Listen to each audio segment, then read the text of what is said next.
kapayapaan.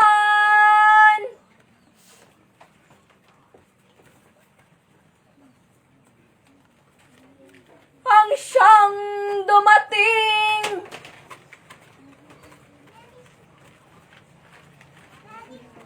sa inyong kalagitnaan. Salamat po.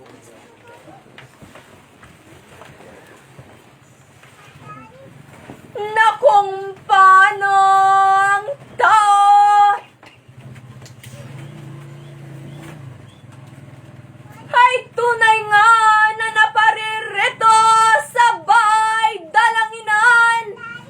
ng Diyos na buhay. At sa kanyang pagparito, tunay nga na kanyang inaasahan sa kanyang sarili na siya ay nagpapasakop na sa kapangyarihan ng Diyos na buhay. At tunay nga na umaasa na sila'y gumagawa na ng ayon sa kalooban ng Diyos na buhay. Ngunit tunay nga na sa bawat kanilang mga sarili, ang salita ng Diyos ay hindi nanatili sa bawat kanilang mga puso at kaisipan. Nanupat ang mga nangasusunod sa bawat kanilang mga hakbangin, ay ang kanilang mga sariling kalooban at mga sariling katuwiran. Nanupat marapat sana ang bawat salitang napakikinggan ay tunay nga na siyang magsusuwito sa bawat inyong mga hakbangin at mga lakarin sa araw-araw ng inyong mga ikinabubuhay. At upang sa gayon ay tunay nga na inyong masabi na kayo ay tunay na nagpapasakop sa kanyang banal na kapangyarihan, sapagkat maraming tao tunay nga na pumaparito sa bahay dalanginan ng Diyos na buhay. Ngunit ang kanilang mga sarili ay tunay nga na nanatiling mga madudumi at tunay na mapaggawa ng mga bagay na kanilang ipinagkakasala sa kanyang banal na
sapagkat kung ang tao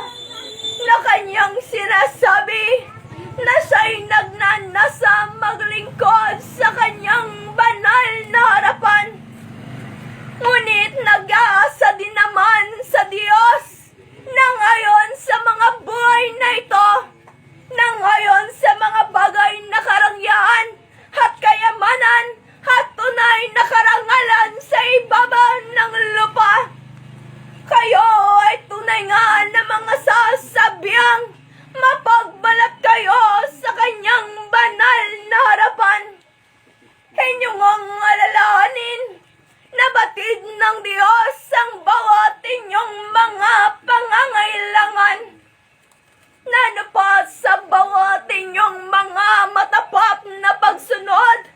ay tunay na kanyang ipagkaloob ang mga bagay na inyong pangangailangan, upang sa ganon ay tunay nga na inyong magamit sa pang-araw-araw ng inyong ikabubuhay, at hindi upang inyong gamitin sa kalooban ng inyong mga laman sa bawat inyong mga layaw at mga pitaan ng laman, sapagkat kung ang mga bagay na yan ng mga bagay na inyong makasanayan, tunay nga na siyang mga pagpapaiwalay sa bawat isa sa inyo sa komunikasyon ninyo sa Diyos na buhay, sapagkat ang mga bagay na yan ay tunay nga na kinasusuklaman ng Diyos na buhay, na dapat kung kayo'y umiibig sa sanglibutan, tunay nga ang pag-ibig ng Diyos ay maging wala din naman sa bawat isa sa inyo. Bagkus nawa, mas inyong ibigin ng bawat inyong mga kaluluwa, sapagkat kung sa araw ng bukas ay tunay nga na kunin ng Diyos ang bawat inyong mga hininga, mapasakanin ninyo kaya ang bawat inyong mga kaluluwa, at tunay baga kaya maging sukat ang bawat inyong mga giginalaw, upang inyong kamtin ng buhay na walang hanggan, sapagkat kung paanong mga nangagsumakit at tunay na namagmatulin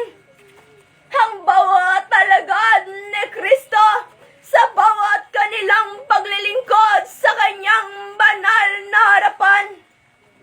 Kayo kaya na mga tao na sumusunod lamang sa panahon na inyong ibig, sa mga panahon na inyong nasa, inyo kayang kamtin ng buhay na walang hanggan na inyong inaasahan sa kanyang banal na harapan. Inyong ang alalahanin kung paano nga mga matutuwid ay mga bahagya lamang nangaliligtas. Kayo kayang mga tao na matulin pa rin sa paggawa ng kasalanan, na napat mulit-muling naparirito sa bahay dalanginan ng Diyos na buhay, na inyong sinasabi na kayo'y mga humingi ng kapatawaran sa kanyang banal na harapan, at kayo sa inyong pagkawi ay maging malinis na sa inyong mga ipinagkasala, ngunit mga walang bagay na pagbabago sa bawat inyong mga iginalaw. Tunay nga na inyo lamang niloloko ang bawat inyong mga sarili,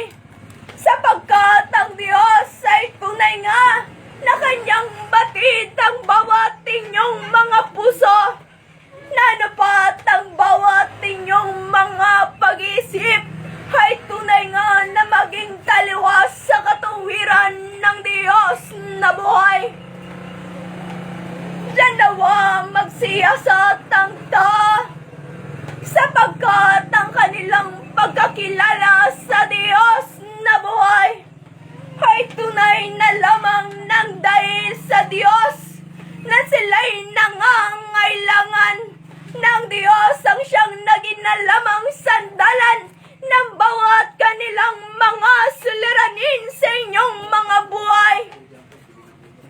Matuwid na sa bawat inyong mga daing ay kayo ay pakinggan ng Diyos na buhay. Kung kayo ay tunay nga na sumusunod sa kanyang kalooban. Ngunit kung kayo ay manatili sa mga daan ng mga makasalanan, tunay nga ang pakinig ng Diyos ay maging sarado sa bawat inyong mga daing. At tunay nga na kayo ay maging kalunos-lunos na sa inyong inaakala na kayo ang siyang ginagabayan pa ng Diyos na buhay, sapagkat kayo ay nananatili sa mga ganitong kabagayan. Siyasatin nga ninyo ang bawat inyong mga ikinikilos sa bawat araw-araw ng inyong ikinabubuhay. Kung ano ang mas naging matimbang sa bawat inyong mga paglakad, ang mga bagay-bagay na ukol sa Espiritu, ang mga bagay na ngayon sa inyong mga kalooban. Sapagkat ang timbangan ng Diyos na buhay ay tunay nga na nananatili sa bawat inyong mga harapan. At nawa kayo ay magkaroong kaingatan upang sa ganon ay mapag-ingat ninyo ang bawat inyong mga paa upang hindi makagagawa ng mga bagay na ipagkakasala sa kanyang banal na harapan. Ngunit kung kayo ay tunay nga na mga nangakikinig ng walang kabuluhan sa bawat salita ng Diyos na buhay, ay paano ninyo mapagkilala ang mga bagay na kalooban ng Diyos na buhay na napat sa bawat inyong mga pag-uwi sa inyong mga sariling tahanan? Ang salita ng Diyos ay tunay din naman na mga nangahulog sa daan at tunay na hindi naging pakinabang sa bawat isa sa inyo. Natanim baga sa ang salita ng Diyos sa bawat inyong mga puso at kaisipan, sapagkat kung ganon na nga, ay marapat sana ito ay sumibol at tunay nga na namunga ng ukol sa Espiritu na siyang inyong pakinabang sa kanyang banal na harapan at maging sa inyong mga kaluluwa. Sapagkat tunay nga na yan ang tunay na kabuluhan ng bawat tao sa pagpariton ng bahay dalanginan ng Diyos na buhay, upang sa inyo'y parinig ang mga bagay na kalooban ng Diyos na buhay at ang kanyang mga batas at palatuntunan upang gawin ng tao sa bawat araw-araw ng kanyang ikinabubuhay at hindi upang inyong labakin at tunay nga nayarakan na sa bagaman kayo'y mga nakarinig ay tilabaga mga hindi nakapag-unawa sa salita ng katatanan. Nawa kayo ay huwag mailintulad sa mga taong karamihan, na mga taong nangagsasalita ng salita ng Diyos na buhay. Ngunit ang salita ng kaligtasan ay tunay nga na hindi nila napag-uunawa. At ang mga salita ng Diyos na buhay ay kanilang ginagamit sa mga bagay na kanilang ikirangang-rangal at sa mga bagay na tunay nga na kanilang ipinapangangalakal upang tunay nga na sila ay magkaroong salapi na siyang hindi kalooban ng Diyos na buhay. Sapagkat kung inyong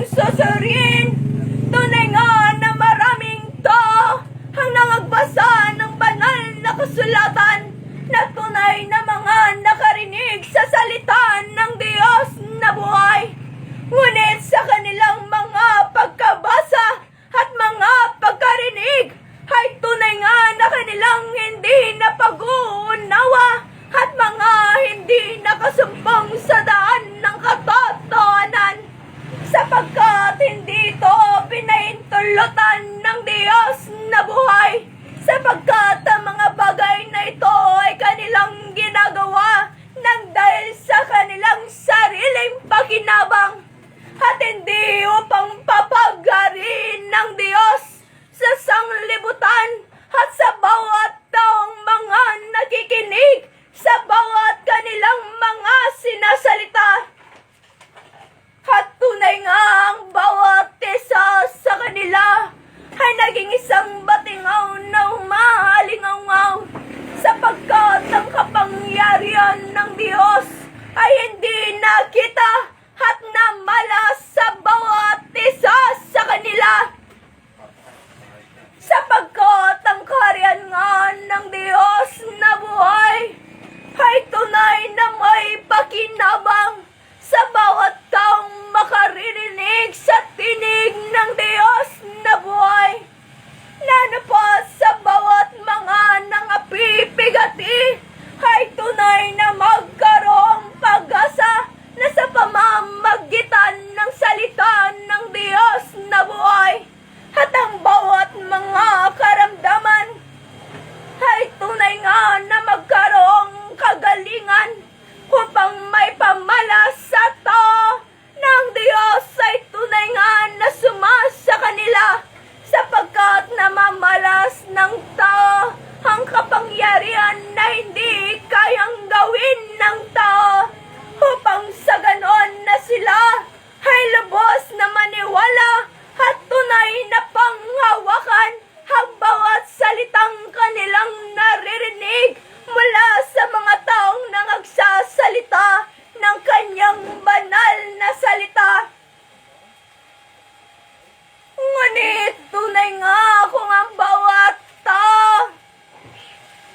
na sa kanilang mga pagsasalita ay tunay nga na hindi nakikita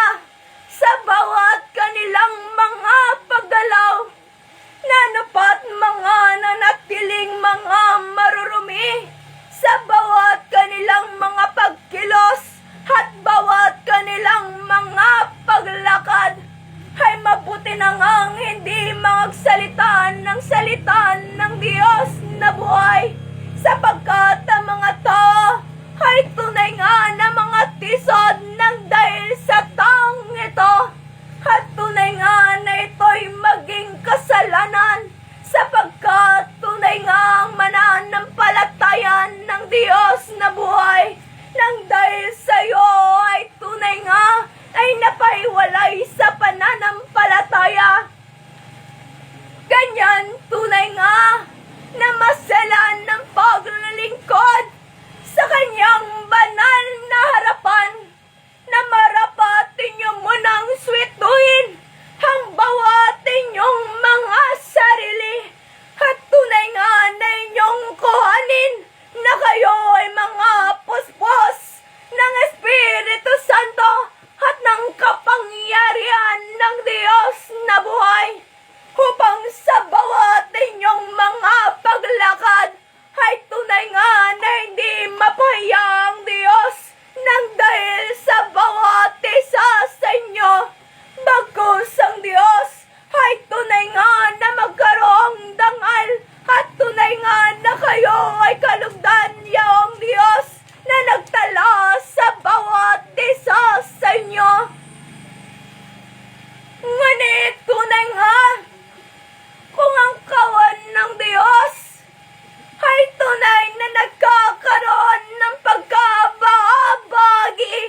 kayo din naman ay nagkaroon ng mga pagsulong sa bawat inyong mga sarili. Sapagkat paanong kayong utusan ng Diyos sa pakikipagbaka kung ang bawat isa sa inyo ay hindi nangahanda at tunay nga na walang mga armas na pagkikilaban upang kayo ay manalo. Sapagkat kung kayo ay utusan ng Diyos na kayo ay baka mga lapa ng ganid na lobo at tunay nga na maging katitisuran sa bawat isa sa inyo at upang kayo ay mga wala sa loob ng pananampalatayang ito. Bagkus nawa ang bawat inyong pagkakilala sa Diyos na buhay ay tunay nga na mayroong pagkatakot sa kanyang banal na harapan na dapat siyang marapat, kumilos at maghari sa bawat isa sa inyo at hindi ang inyong mga sariling katuwiran at mga sariling kaloban at upang sa gayon mapagkilala nga ng bawat isa sa inyo ang bawat daan na inyong tinatahak at tunay nga kung mayroong batong katitisuran ay tunay na inyong maiwasan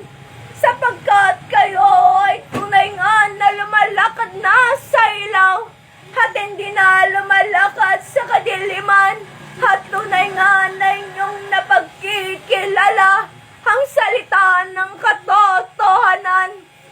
at ito ang siyang maging inyong gabay at patnubay sa bawat inyong mga paglakad. At nawa sa paglapit ng tao sa kanyang banal na harapan, ang biyaya at gabay na patnubay na bawat inyong mga hiningi ay tunay nga na ipagkaloob ng Diyos na ito'y sa pamamagitan na kayo ay may layo sa bawat kapahamakan at sa anumang karamdaman na anupat anong kayamanan na may tutumbas sa bawat ganitong mga kabagayan. Sapagkat ito ang siyang tunay na pag-ibig ng Diyos sa bawat isa sa inyo. Sapagkat nababatid ng Diyos kung kayo ay tunay nga na kanyang kalooban na mga bagay na mga kasaganan, manatili pag-apaga kayo sa ganitong pananampalataya. O inyong sabihin na hindi ninyo na kailangan ang Diyos na buhay, na anupat kayo'y makalimot sa bawat inyong mga tungkuling tinanggapan sa kanyang banal na harapan. Huwag nawang mangyari sapagkat napagkikilalaan ng Diyos na buhay ang bawat inyong mga pag-isip at ang bawat nilalaman ng bawat inyong mga puso. Bagkus ang nais ng Diyos ay tunay nga na kayo'y mapalapit sa kanyang banal na harapan upang siyang gumabay at pumatnubay sa bawat isa sa inyo at upang sa ganon ay tunay nga na kayo'y mga magpakabanal at tunay na mga magpakasakdal ng ukol sa Espiritu upang inyong tanggapin ang buhay na walang hanggan na siyang ipinangako sa bawat tao na susunod at tutupad sa bawat kanyang kalooban. At nawa mapagkilalan ng tao na lubos at tunay nga na mga gibayon ng kaisipan nang hindi mga kaisipan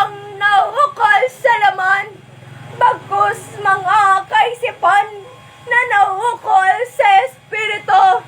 upang sa gayon ay hindi ninyo nahanapin ang mga bagay na ukol sa sanglibutang inyong kinalalagyan. Bagkus kayo ay mga masitulin sa bawat inyong mga hakbangin,